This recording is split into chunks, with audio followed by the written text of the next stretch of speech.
Hello. Hello.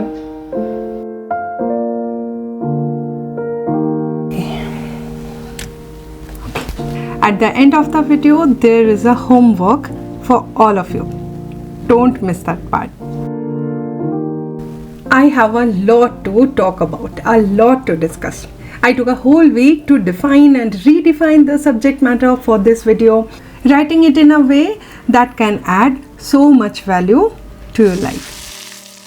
So please watch this video with a notebook and a pen and don't miss any part. And I can assure you will be taking one step ahead to becoming a better version of yourself.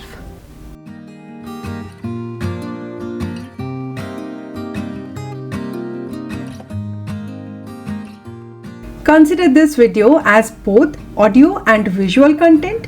You can listen to it like a podcast during your morning walk, daily cooking, cleaning, or while you are taking a break in the office.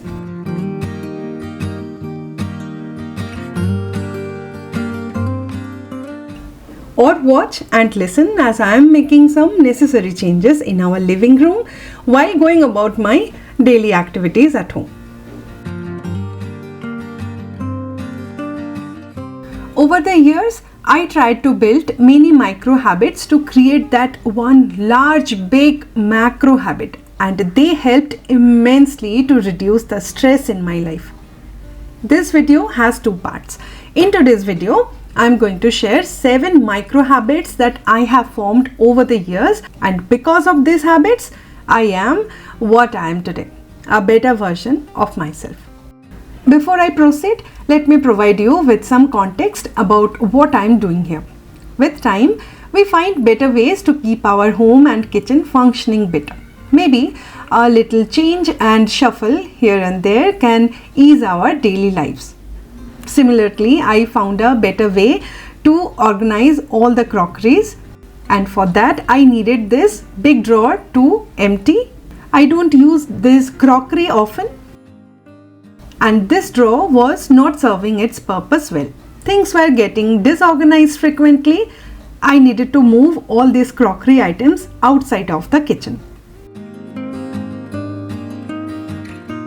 So decided to move this cabinet from this corner to here and shifted all the curtains in our guest bedroom. Now I can use this cabinet as a dedicated place to keep all the precious treasures I have. So let's get started.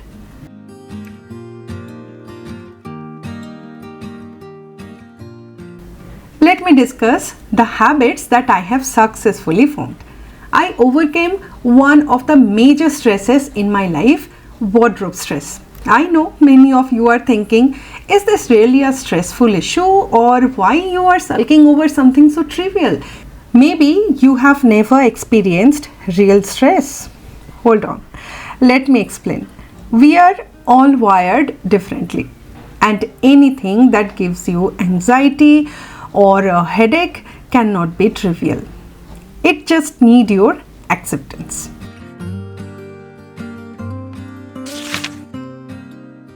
For me, managing my wardrobe became a challenge. There were days when I used to feel so overwhelmed by the amount of clothes I had. In our next video, I will share the reasons behind it. It would be an eye-opener for many of us, I'm sure. Then I took a step back and tried to pinpoint the problems. By understanding the reasons, I found the solutions. I hope it would help you too if you are overwhelmed managing your wardrobe on a daily basis.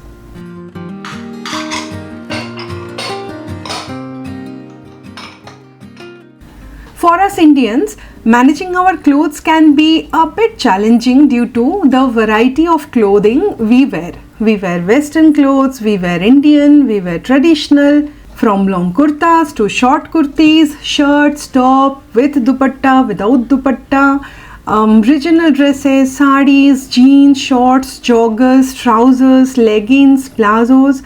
I can go on. There is a wide range of options available.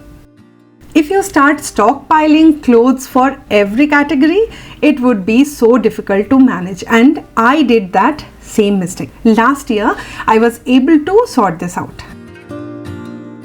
For example, I have 2 pairs of workout clothes. When one is in the wash, I use the second pair. Now I organize my clothes according to 6 mindsets or habits that I have built over time, and I'm going to share with you now. First, understanding what I love versus which trend to follow. Second, focusing on comfort over looks. Third, understanding the kind of clothes that suit my personality. Fourth, choosing quality over quantity.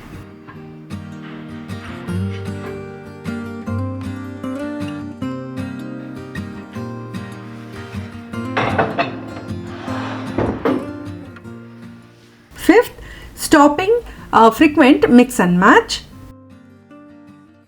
And sixth, shop as per the categorization.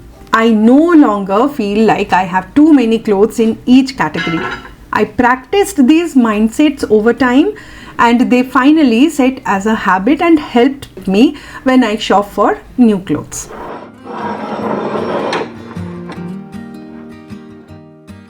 Eating dinner early is one of the best habits we have formed so far. It took us some time, but slowly we started taking our dinner a little earlier, from 9 o'clock to 8 o'clock to 7 o'clock. We are now aiming to eat before 7 o'clock or start having dinner at 6:30. Weekends are not the same though, but as I said, we slowly set it as a habit, not jumping directly from 9 p.m. to 7 p.m. one fine evening. It took us about 4 to 5 months to shift and set this habit. This time period helped our bodies to understand and adapt to the change. And we never felt any midnight hunger or woke up hungry in the middle of the night. Now the question is, why did we build this habit? Well, while I can share all the good things I have read, let me share the personal experiences we have observed. It has significantly improved our digestion, and when we go to sleep, we do not feel heavier or experience any acidity or heartburn. It also prevents us from eating unhealthy snacks later in the evening, which was common in our home when dinner used to be delayed. Though we love eating samosas, pani puris, chaat in the evening sometimes, I don't know how to overcome that guilt. I know it's bad. To compensate that, we adjust our dinner menu, like we like to keep it light. It is easier for me as I work from home and my husband mostly reaches home early. I know it is very difficult for those of you who has late office hours, but still I would request you to push a little and find a solution and avoid eating dinner late at night. How come cleaning the kitchen every night is an important habit that everyone should be habitual about? Okay, let me put it in a metaphorical way.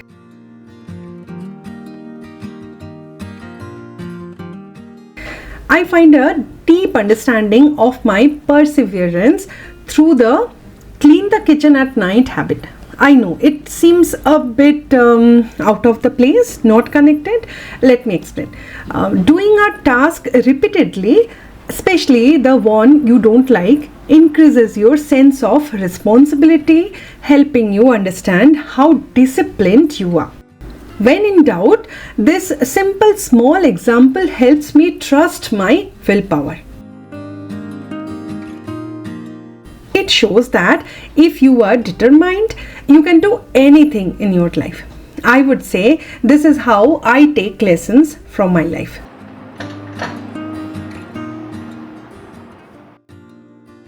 Let me share a personal story to illustrate this point. In many videos, I have shared how important nighttime kitchen cleaning routines are. But what I didn't tell you is that once upon a time, I was overwhelmed when it came to cleaning the kitchen at night. Let's rewind to right after our marriage until 2015 or probably even in 16. I started becoming so anxious as the day passes.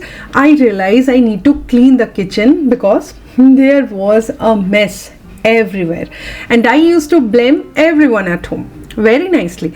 You didn't empty the lunchbox, you didn't put the dishes where they belong, and I don't know, so many other things, I would say. My excuses were louder than my good intentions, but slowly I realized that I was in charge and I let that mess accumulate because I had a routine that said that kitchen cleanup sharp at 9 p.m. That nighttime routine was not helping me at all. Then I learned the concept of clean as you go. If you feel the same anxiety about cleaning the kitchen at night, just follow one rule. Don't let the mess accumulate. Also, again, I would emphasize an early dinner routine helped me wind up the kitchen smoothly. If you have a late dinner routine in your home, then at least try to complete cooking and major cleaning tasks like cleaning the gas stove, clean the kitchen counter, put away the dirty dishes either in the dishwasher or in the cleaning tub, and clean the sink well in advance. I became a better version with this clean kitchen every night habit. The sense of fulfillment is indescribable.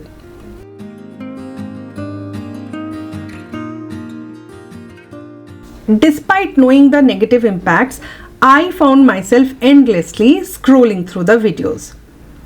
This can influence our views on beauty, success, home, happiness. As a content creator, I find I struggled to draw a line between work and entertainment while I used to watch videos. And moreover, my daughter watches me using mobile phones for calling, reading, listening to news, music, setting alarms, reminders, shopping, texting, ordering vegetables. Did I miss anything? Who knows what else? It's a common issue that many of us face. What kind of example are we setting for our kids? Babu Mushai, the trap is real. Now, let's focus on the solutions. 2 tips helped me. First, set time limits for each platform in your phone settings. Go to settings, then screen time, then you will find app limits. Set the preferred time for the day, half an hour, 1 hour, as you like. This message will pop up once you reach limit and the app will be locked automatically.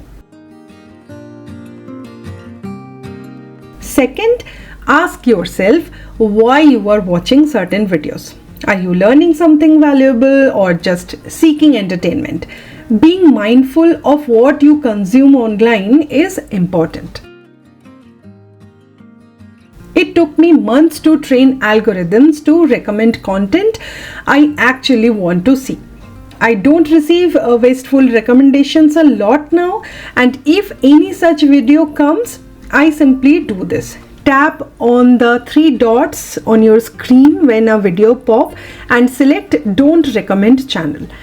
Let's use social media positively by being aware of what we watch. Take care of your screen time.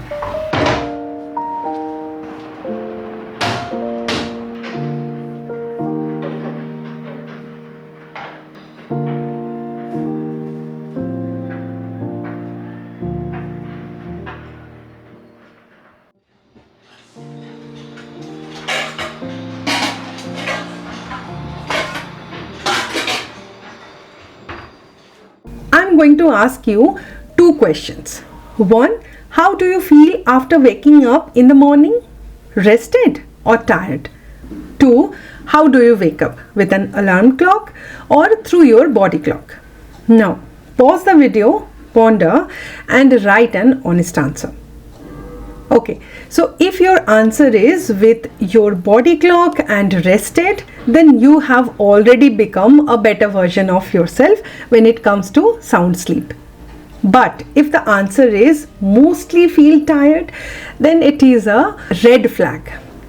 An alarm clock is still fine, but if you feel fatigue and tiredness, then it could be sleep hunger. I watched a podcast on Master Your Sleep by Andrew Huberman, and for the very first time, I came to know this term sleep hunger. In short, sleep hunger is like food hunger, where our body experiences fatigue, irritability, and difficulty concentrating. A disturbed sleep cycle may have multiple reasons, different for different people. I have experienced so closely that sleep is one of the most important physiological processes in our body. And sometimes I feel it's psychological too. There were times when I used to stay up till 3 or 4 o'clock in the morning to work for YouTube videos, as I had other responsibilities to take care of during the day. That was the worst thing I have done to my health, and the consequences were pretty hurtful. Thankfully, I have changed my lifestyle. Now I give excuses for not uploading videos on time, but I stopped giving excuses completely for not having time to sleep, not sleeping well, or not sleeping on time.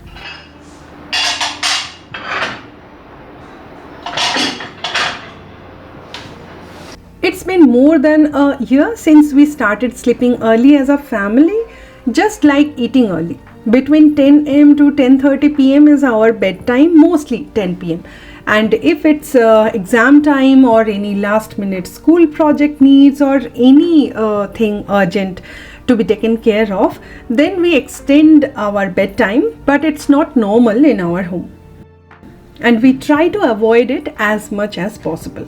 Again, weekends are different, but not all weekends. I can feel how better sleep can help you to be a better version of yourself. You feel energetic, the circadian rhythm of your body is set, you won't be needing an alarm clock to wake up, and you won't experience any brain fog. As Dalai Lama said, sleep is the best meditation. I really hope you will take care of your sleep cycle sooner rather than later if needed. My best wishes.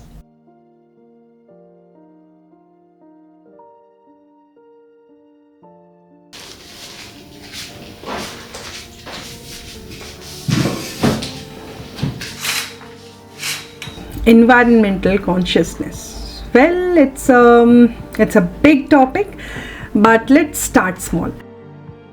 We can only become the better versions of ourselves when we take our due responsibilities, and one of them is creating a better environment. It's a long journey ahead involving learning about composting, reducing single-use plastics, conserving water, and more. However, I have started doing my part, and I'm trying to be more mindful about environmental degradation. I'm also educating my daughter on how she can contribute to the betterment of the environment. I once shared a tip to cut out the expiry date and keep it inside jars to track expiration dates. However, I was unaware that these tiny plastics cannot be recycled and would generate a lot of waste. To address this, now I write the expiration date on a piece of painter's tape with a black permanent marker and stick it on the jars and bottles.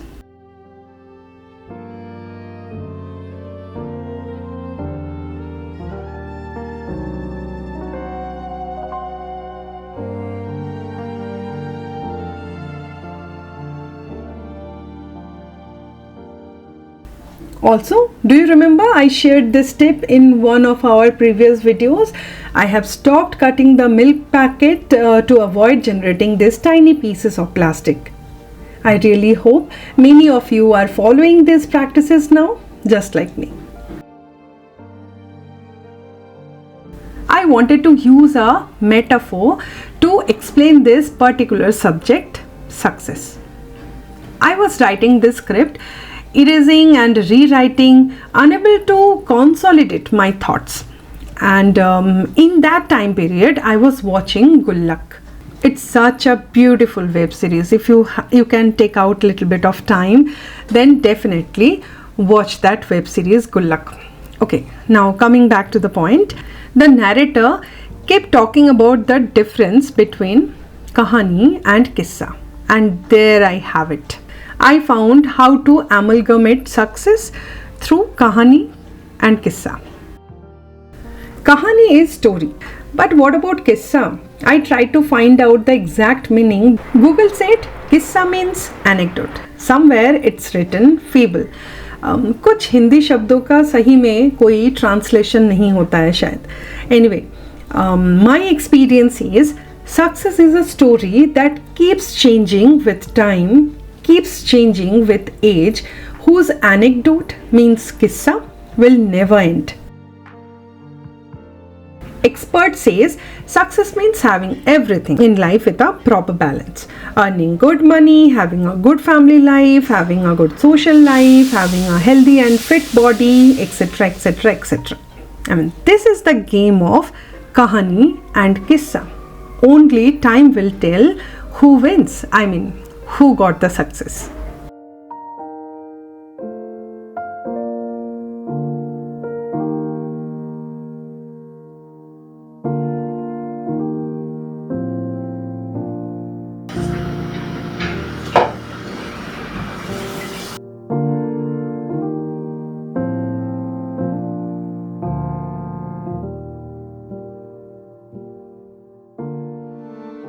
One of the hardest things I have had to do every day is finding peace as I lay in the bed at night.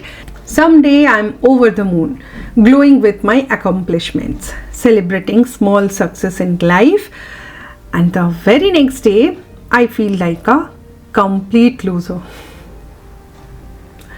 Who am I? What I'm doing with my life? और कितना कुछ कर सकती थी, especially when I start comparing myself with those who seem to acquire wealth and luxury. Babu Shai, the trap is real.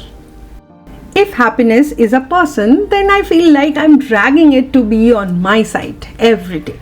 The constant struggle of finding it everywhere. And I will consider myself successful the day I make peace with my limitations and am able to show compassion towards my expectations. And this realization helped me become a better version of myself. So, this is my version. Your version, your perspective, your thoughts can be completely different than mine. Feel free to share in the comments. Now, I want to give you some homework. Homework number 1. Please like and share the video if you found it useful. And homework number 2, write down the habits you have built so far in your life. The habits helped you become a better version of yourself. I would be so happy if you share them in the comments. And you will inspire so many of us through your kahani and kissa.